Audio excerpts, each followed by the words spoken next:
It is opening day. Welcome back to the Roll Call podcast. I'm joined by Dylan Oxton and Joe Aguirre. Gentlemen, how are we doing today? Could be better. Been better. They say that, people, because the Yankees played the Blue Jays today and in extra innings couldn't get it done, ending up losing 3-2. Basically, Dylan, I'm going to start with you. I just want to get your basic. What were your takeaways from today's loss? Just that, our bats weren't ready to come out and hit. Obviously, we're not ready to come out and hit today because we went, I think, 0 for 9 in runners in scoring position. But it kind of just seemed like we were kind of like spring training kind of rusty. With Hyun-Jin Ryu on the mound, he's not out there throwing 95, 96. And it seemed like to me that like just everyone in the Yankees lineup, with the exception of Gary Sanchez, was just out in front of all of these pitches, like just jumping on them way too early. No one could sit back and just hit the ball like a normal person. And, this was not a good outing. Garrett Cole seemed pretty okay. Like, I'd give him an overall B performance. But he let up that big home run in the 6th inning. Can't have that. Yeah, I laughed there because if you had told me yesterday that the most consistent hitter in the Yankees lineup today was Gary Sanchez, I probably would have just called you crazy and told you to check on into a mental institute. But Gary looked great today. Unfortunately, though, like you said, 0 for 9 with runners in scoring position is not going to do it.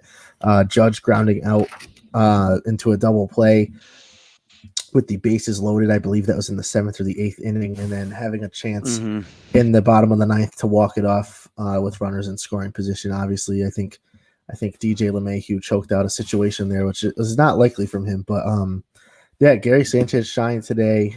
Joe, I'm interested to hear what you think about today's game. Well, look, Garrett Cole did what he normally does. I mean, he went 5 plus, I think 5 1/3. I think he actually got credit for 8 strikeouts. Does he want that pitch back? Yeah. He's prone to giving up those home runs, and you want to see the Yankees start off with a win, but it's not exactly the end of the world. The pitch to Hernandez, I mean, again, I'll play it for you. He would definitely want to come back. Nope, Teoscar Hernandez watching this thing deep into the seats at the stadium. For a single, then they got him out with this pitch right here, slider. Kept it on. I mean, that's a bad slider. That's not his best. He struggled with his break and stuff a little bit today. Really didn't have the accuracy on it, and so he really relied a lot on the fastball. Again, that pitch right there was ultimately the difference in the game. You have that one. Again, look, Yankees had a chance. Runner thrown at the plate. Judge with the out, with the strikeout. I mean, the Yankees.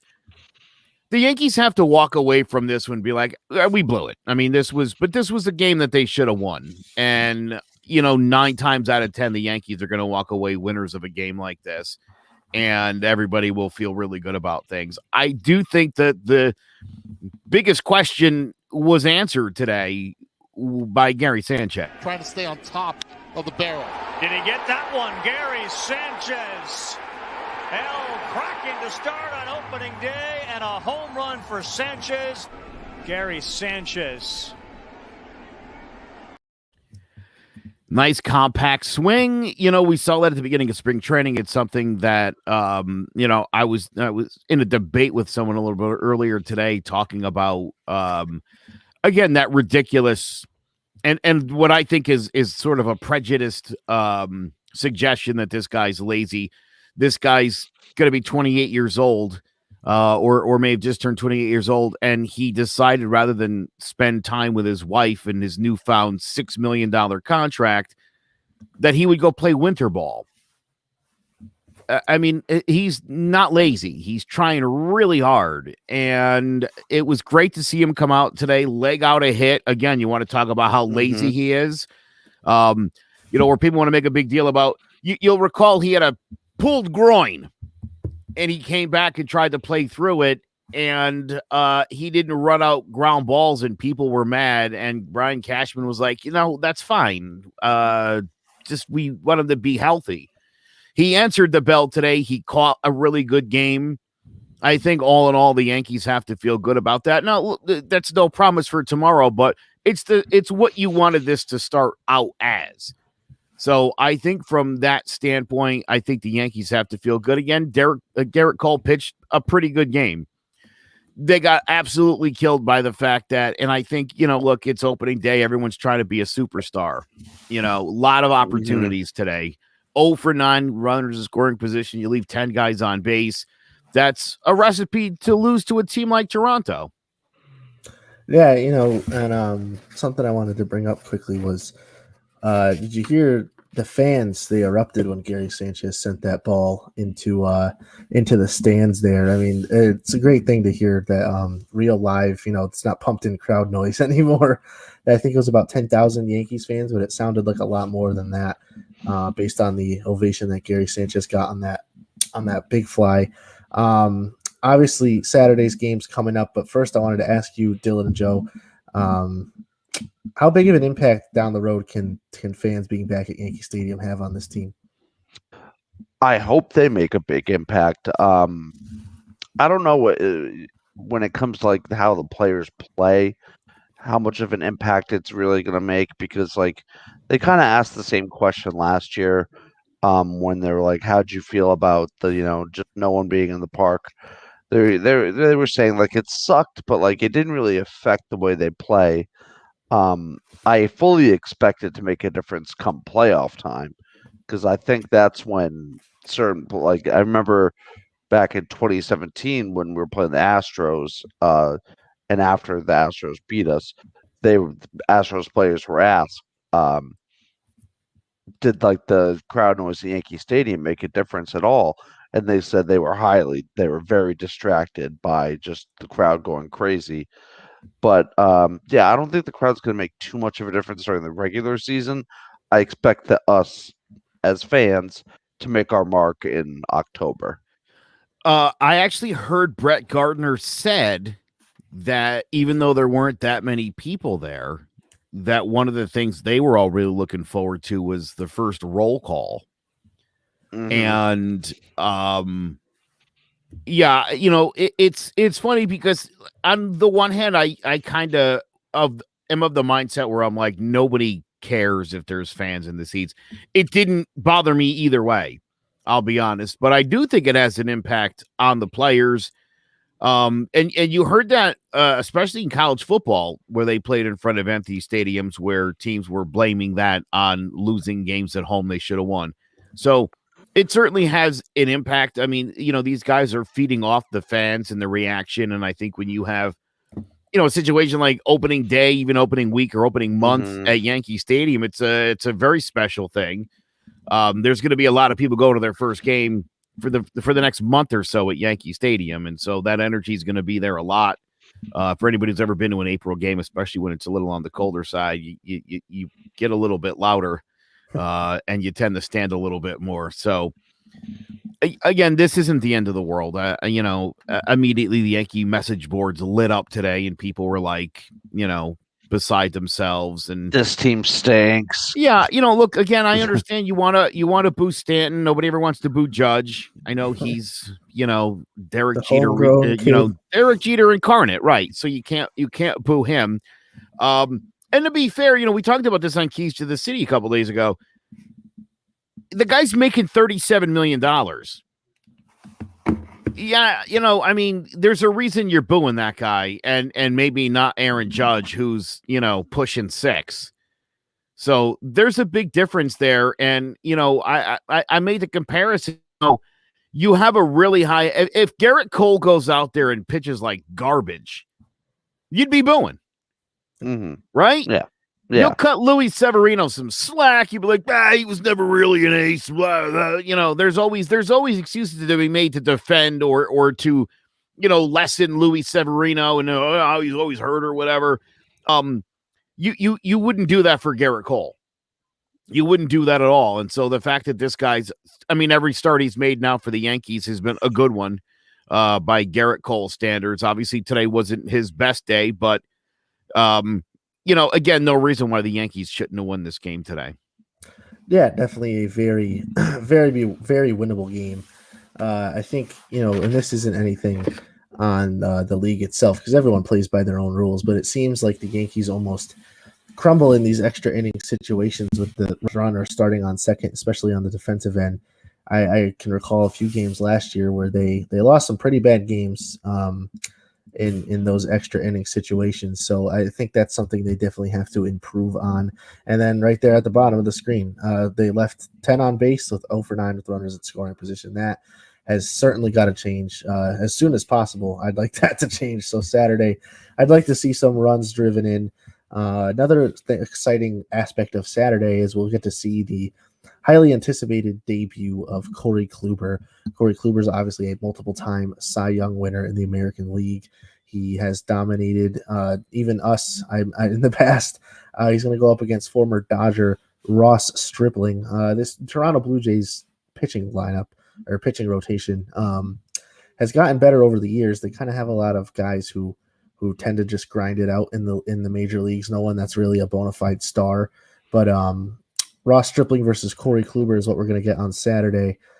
Joe, we'll go to you first. What are you expecting out of this matchup? It's funny. I again the other day on Keys to the City doing our baseball preview, I said this is a pitching staff of 2s and 3s. And they were like, well, Ryu's a 1. I'm like, is he though? There's a lot of teams where he wouldn't be a 1. And there's a lot of, I think on most teams, he'd be a great 3. He'd be a fantastic 3. Everybody in their rotation's a 3 and a 4 guy. Let's be honest. And they know that. Mm-hmm. And their idea is that they're going to try to slug their way to getting enough pitching to be successful. Not a great recipe for I think anything more than about 85, 88 wins. Their offense is pretty dynamic, but again, you saw today what happened to it. 3 runs. And so while the Yankees obviously got shut down themselves, so did they. Corey Kluber, I'm honestly, I'm beyond people that are like, well, we don't know what to expect. You don't know what to expect. The guy wouldn't be pitching if he wasn't healthy and rehabbed. He was great in spring training. Well, that doesn't count. Yeah, it does count. It does count because that's all you got to base your opinion on. So I have every reason to think that Kluber goes out there and pitches dynamite and shows the fans there's nothing to worry about, that this guy is the real deal. Oh, yeah. I mean, I totally agree with you about the whole. I love your take about the Blue Jays, their pitching rotation being just nothing but 2s and 3s and a little bit of 4s. You're 100% right. Ryu looked like the first couple innings, other than the home run, he looked like a 1, and he kind of looked like his old Dodger self. When he most 2s have flashes of being 1s. Yeah, exactly. But he was keeping the Yankees hitters today really off balance. It was very obvious. Just a lot of little dribblers. Everyone was out in front. Glaber's hit. He barely, he was way out in front of it. DJ was out in front of that ground ball that he grounded when he was bases were loaded. Bats were just rusty. But I don't want to baby Corey Kluber on Saturday.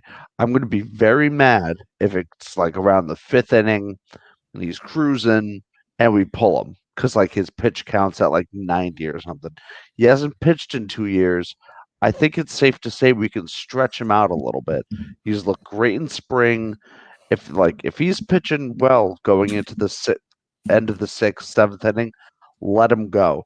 This bullpen is not that deep right now, considering that we don't have Chapman for, I think, 2 more games or just this game. But we don't have Chapman. We don't have Britton. We don't have Wilson. So we need to get as much out of our starting pitching as possible. And I feel like this is going to happen. I feel like Boone is going to baby him, and it's going to piss me off. But I really hope that doesn't happen. No, right. I agree with you 100%. I think that someone like Corey Kluber, who hasn't pitched, like you said, in almost 2 years, you feel like he has, You would even, I think he'd probably even want to pitch into the triple digits for pitch count. One thing I was going back to today's game, just on the side, I was disappointed today. I didn't get to see how the Yankees would tackle a closing situation in the 7th, 8th, and 9th with their depleted bullpen, like you brought up. Joe, let's run a hypothetical here. Say the Yankees got to the 7th with a 2-1 lead. If you're Aaron Boone, who are you throwing out there for 7, 8, 9? Chad Green goes the 7th, and I think right now you probably are going with O'Day in the 8th and Chapman in the 9th. That's what I would do. And again, I don't think it's unreasonable for the Yankees to expect to get 6 from the starters, or at least pitch into the 6th inning. Again, Chad Green could finish off the 5th, pitch the 6th. O'Day 7th. Maybe you bring Chapman in. The Yankees have a lot of options. So bullpen did look sharp today. I'll give them that. I liked, even though Nick Nelson let up that double, he did strike out the side right after that. And yeah, he did. Toronto, obviously, I don't think they score off that double, because I totally forgot that they were doing that runner on second rule in extra innings. Is it because it's stupid? Yeah, I think you forgot it. Yeah, it's stupid. It's really dumb. I would rather them play 28 innings. I'll be honest. Oh yeah, and just like when he hit the double and they scored, I was just like, "What the hell? How did I miss something?" Because I was sitting there watching the game the whole time. I didn't take my eyes off. That's what they do in my wiffle ball league. Oh no, they do. Have they been doing that long before the MLB did it, or was that something? That's what you do because you want to get those stupid games over with. This is a real Major League Baseball game. Yeah. Why are we force ending baseball games? We haven't done that for 150 years. It's an absurd thing. The idea that, right, Dylan, you love baseball. You forgot that happened in them. You're like, wait, what? I thought it was like a COVID thing. Yeah, like Jerry Coleman calling a Padres game. No idea what's actually happening. That's not cool. Yeah, they took away the other COVID rules too. The National League doesn't have a DH anymore. They took away the extended playoff. I don't understand why they wouldn't take away the run. I'm all right with that though. The extent, like the 25 rounds of postseason, and then telling me Randy Arozarena is the greatest postseason performer of all time. Yeah, okay, with 10 more games. They take away the one rule we do and keep the stupidest one out of the 3. If you don't mind, can I also bring up my major gripe? I've only been griping about it since Aaron Boone became the manager. Putting Hicks between Judge and Stanton is got to be the stupidest thing in the world. It's got to stop. Because look, with the new rule on the pitching, you can't go righty lefty righty there anyway. You can't do anything about a pitcher. Why are you putting Hicks in between those two? All you're doing is breaking.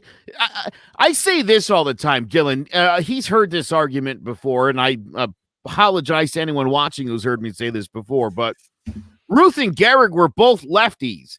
Can you imagine if Miller Huggins was like, "Wow, see, you know what? We're gonna have to put Lazari in between them." They didn't do that. Those are your superstar hitters. Bat them back to back. That's making it really hard for the pitcher. And I would put Gary Sanchez right behind Stanton. Because I'll tell you what, even when that guy's hitting $180, he's still a really tough out. And it's really mentally draining on a pitcher. And to have those 3 monsters back to back to back with either Glaber fronting or ending it, that's a pretty good run of 4 guys. I like Aaron Hicks more than most people do. Bat him at the bottom of the order. This is so stupid.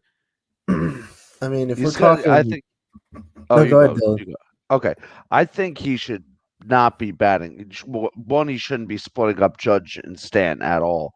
But he does get. I see why Aaron Boone puts him up towards the top of the order, because that's looking at the stats. He does have a great on base percentage. Bat him second, then. Yeah, exactly. Bat him second. Bat him second. Bat him first. don't put if he and I know he's going to do this. Aaron Boone's going to keep doing this. He's going to keep putting him in between Judge and Stanton. It's going to drive me nuts. And then like maybe towards like July, if this keeps happening and it's just not working, Aaron Boone will fix it. But it's gonna be like this for a couple weeks. It's just another thing that's gonna piss me off. Yeah, and back to what you were saying, Joe, about the intimidation factor of facing those two guys back to back. I mean, you put it like this: imagine facing LeMahieu and then Judge, and then Stanton, and then Sanchez, and then Glaber. Those five right there alone that's an intense 5 outs. Yes. Again, no disrespect at all to Aaron Hicks. And I know he's an on-base machine. I get it. And I applaud that. I love it a lot. But they didn't break up Ruth and Gehrig. There's no reason to cut the pitcher some slack. That said, the Yankees 1 through 4 were 0 for 18 today with 8 strikeouts, and they left 14 guys on base. And I know they got booed today a little bit, and they should have been. They deserved it. That is an absolutely atrocious beginning. DJ LeMahieu looked pretty terrible as well. And so yeah, but this to me just highlights the fact that when you put Hicks between those guys, that you're just really cutting the other team a break. And I think that I'm going to complain about it until they stop doing it. So it's probably going to be all year. My apologies. Yeah, I mean, you have every right to complain about it. These are guys obviously putting out their 1 through 4.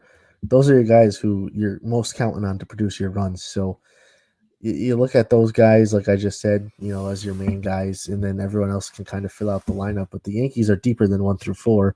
So, only a 1-run loss today. But you get angry when guys like Joe mentioned before the show, you don't boo Aaron Judge, but you boo Giancarlo Stanton because Giancarlo Stanton's making a bag load of money, and Aaron Judge is not making that much compared to him. You could argue that today's game, the loss is a lot on Judge. I think he misplayed that ball, that double that was hit to him, with that short portion, just how short of a area that he has to cover. There shouldn't be that many balls that get over his head, and just he misplayed it. He left a lot of runners in scoring position, struck out a whole bunch. Just not a good game for Aaron Judge today. And if I had to pick out of anyone on the team to blame the loss the most on, I'd pick him. Well, yeah, that is a pretty bold statement right there. I think the reality of it is we have to start talking about this a little bit more, is that it seems like the last few years that Aaron Judge is often in position to come through in a big way for the Yankees. And I know nobody wants to hear this, but it seems like, I'm just thinking out loud here, that Aaron Judge tends to blow it when he's in big spots. And I mentioned it last season in the postseason that I thought the Yankees were only going to go as far as how well he played. And I don't think I need to tell anybody how poorly Aaron Judge played last year in the postseason. So even missing again, dude, look, this is supposed to be his team. He's supposed to be the leader of this team. And again, he ends up in big spots a lot, and he doesn't really seem to get a whole lot of criticism. And, I love Aaron Judge just as much as the next guy. I really do. But there never seems to be any accountability for Aaron Judge. I don't get it. Right. He doesn't take much of the blame, being like, I know I mentioned before the show to you that he's kind of that homegrown talent that you kind of really can't bring yourself to hate as a fan. But then someone like Giancarlo that got rained with boos today. Like you said, Joe, everyone today kind of deserved a boo in that 1 through 4 spot. So, Yankees have a lot of work to do. We all have some ideas on how that can happen this upcoming season. But first, let's run an ad from Clovercrest Media. The Closing Time Podcast is back, sponsored by Rocky Hill Accountants. I'm Joe Aguirre. I'll have a brand new co-host, Sanam Salati, who's my broker, my mentor, and my good friend, and one of the most knowledgeable people in Connecticut in the entire real estate industry. We're going to be talking about the latest goings-on. We'll keep you up to date on the market, and we're going to bring on some really great guests all throughout this season, people in all different fields in the industry, like accountants, home inspectors, mortgage reps, and so much more, just to give you a better understanding of the Connecticut real estate market. We're so excited for a brand new season of the Closing Time Podcast, part of the CMG Podcast Network. It's sponsored by Rocky Hill Accountants. Go see Heidi and Glenn Parchman to file your taxes for bookkeeping, business advice, real estate investments, or whatever your accounting needs are, including cryptocurrency. Just visit RockyHillAccountants.com. We'll see you all season long on the Closing Time Podcast. All right. 2021, I see as a very important year for the Yankees. I don't want to say time is running out, but 3 of the past seasons we've suffered heartbreaking losses in the playoffs. And obviously there's been reasons to blame. Aaron Judge and his injuries, our poor pitching, Aroldis Chapman giving up back-to-back walk-off home runs to end playoff series. Not a great look, but we all have some ideas on how certain players can help this team elevate to different levels. Dylan, why don't you tell us first who you think can help this team the most to succeed? Well, I think it's going to be. I think a lot of our success this year is going to ride on Glaber, and more specifically, I'm not too worried about his bat because that always comes around, and that even showed last year when he admitted he came out not in the best of shape, but his bat still came around when he got into shape. What I am worried about, and this came up today, I don't know if you guys noticed this, his defense has been subpar. He needs to pick it up. We can't. A lot of championship teams, when you look at them, they have a solid shortstop that can play defense. Today he made a cut like this. I think it was the second inning. Teoscar Hernandez had a shot that went right by him. I'm going to let that slide because that ball was coming off the bat at 106. And Aaron Boone even cut Glaber some slack in the post game. But in the 9th inning, when Marcus Semien had that ground ball, it was actually Teoscar again, who's a speedy runner. Glaber was just sitting back, let the ball come to him, and sure enough, Teoscar ran it out, and Glaber should have been more aggressive. And he just needs to pick up the slack defensively. He can't be doing this all season. I know it's an overreaction because it's game 1, but I think one of the most important things to our success this year will be Glaber's defense.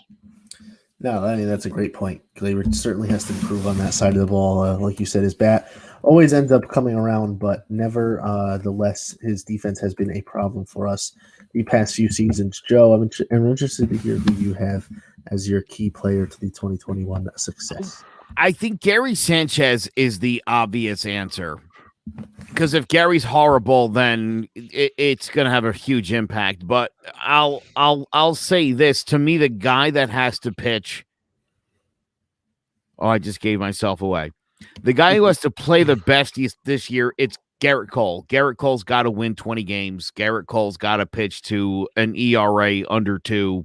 He's got to strike out 300 guys. He's got to be for 32, 33 starts, maybe 34 starts. We'll see how many they squeeze out of him this year. He's got to be the guy that wins games. He's got to pitch in the 7th and 8th inning. He's got to have a couple complete games this year. He's got to do that. If he does that, this becomes tremendously easier for the Yankees. Again, my co-guy would be Gary Sanchez because, again, Gary has the potential to really harm this. I said the other day, by June, if this guy's not playing up to par at $6 million, I wouldn't be shocked if they cut him loose. Again, great game today.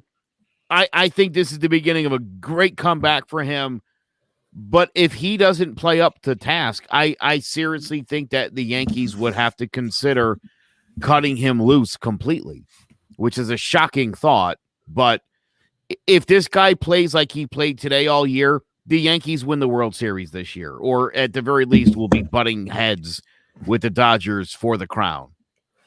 No, yeah, I mean, there's a ton of obvious choices for this Yankees team because they have the pieces where if they all click perfectly and have great seasons, this team is a no doubt pick to not only go up against the Dodgers in the World Series, but have a chance at taking that World Series title from the Dodgers. But my player is someone who has not played a lot of games in the past couple seasons. He's always missing big chunks of time. He missed half the season last year. He missed over 60 games the year before that, and that's Aaron Judge. I mean, we see what he can do when he's healthy. He played 155 games in 2017. He had 52 home runs, 114 RBIs. I believe he hit around in the 280s that season. He started very hot. He fell off a little bit, but picked it back up towards the end and ended up breaking that home run record for rookies set by Mark McGwire. And he also won Rookie of the Year that year. He finished second in MVP voting. I know we're all salty about that. But that doesn't matter right now. All that matters right now is Aaron Judge staying healthy this season and really showing his worth because after today, I feel like a big time money for Aaron Judge is kind of not guaranteed at this time. He isn't showing that he's worth, certainly not worth the contract of Mike Trout and people like Bryce Harper. I mean, although I think Bryce Harper is severely overpaid. Don't get me wrong, but I don't think he's living up to that type of contract right now. So he really has to have another MVP-like season to, one, get the money that he wants, and two, lead this team to the places that the players and the fans want it to go. Oh yeah, I mean, if he's not healthy, he's certainly not getting that Frankie Lindor money. I'll tell you that. No, not at all. Joe, you got any closing statements here? I like that. Yeah. I still think that Giancarlo Stanton has the potential. And again, assuming that these guys can stay healthy, and it's been such an insane 3 years where they haven't been able to, we know what this guy's capable of. Reggie Jackson said it great many, many years ago. They don't boo nobodies. The expectation and the reason why fans tend to overreact to, I remember being at a game in 2005 and the fans were booing Randy Johnson, and I was literally yelling at people. I thought you have the pleasure of watching a Hall of Famer and he's pitching in pinstripes. He's not 30 anymore. You know what I mean? He's not the dominant Randy Johnson. Show a little respect. So I think that the expectations are higher for Giancarlo Stanton because every inning he's not out there is like $1 million that they're paying him. And that pisses people off, quite frankly. I think until Aaron Judge is making Lindor money, I think that there's going to be the proclivity to always sort of make excuses for the guy. You could say the same thing about Aaron Hicks that you say about Aaron Judge. When he's healthy and playing, he's very productive. The problem is, how often are you healthy? Right? We're not talking about a Jacoby Ellsbury situation, but we are talking about a guy who really does struggle to stay on the field. And you know, there was just a scare a couple of days ago. Everybody was pretty concerned about whether or not he might have to start the year on the IL. And it's even more upsetting that people felt that way because Aaron Boone was like, yeah, no, he's fine. And it's like, well, the last time you said that, Aaron, he was out for like 3 months. So he tends to say everyone is fine. He said Luke Voigt was fine. Yeah. I mean, exactly. I suppose on the one hand, you're like, right, that's his player. He's got to protect the guy.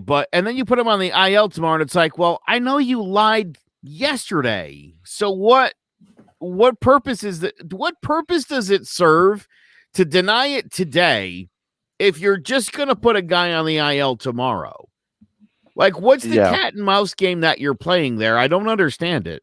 It's pointless. I totally agree with you, Joe. Like, Aaron Boone has not exactly been, I don't want to call him a liar, but he hasn't been 100% truthful about everyone's IL stints. I remember back like in 2019 when Judge fractured his ribs and I don't know, somehow our training staff couldn't figure that out. And then just like coming into 2020 spring training before COVID hit, I remember Boone being like, oh, yeah, Judge is going to be out. He got hurt. And everyone's like, well, why? How did he get hurt? He hasn't been playing or doing anything. And he was like, oh, yeah, well, he actually fractured his ribs a while ago. And now we're going to start rehabbing it. It's like, well, what the hell? Why didn't you tell us that like months ago? And why wasn't he rehabbing months ago? So why did Luis Severino have Tommy John in 2019? There's a lot of questions to ask about the medical staff of the Yankees. Certainly. That is for sure. Yes. All right, guys. We know that the Yankees have a lot of work to do. They'll pick back up on Saturday at 1:00. Like we said, the highly anticipated debut of Corey Kluber. Don't go out there babying him, guys. Give him a rough time because that guy should be sharp as a nail. You can catch us you can find us on clovercrestmedia.com/The Roll Call Podcast. We are on Facebook at The Roll Call Podcast, Twitter at The Roll Call Show, and Instagram at The Roll Call Podcast. For Joe Aguirre and Dylan Oxton, my name is Lucas Bolduc, and this has been the I almost said my basketball show. Oh, no. This has been the Roll Call Podcast, and we'll catch you next Thursday.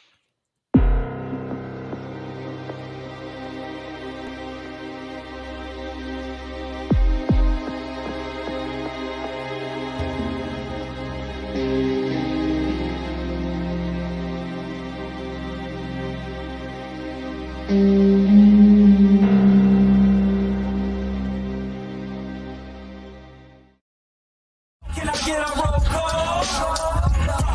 Let's get it on. Hit the field, let's play ball.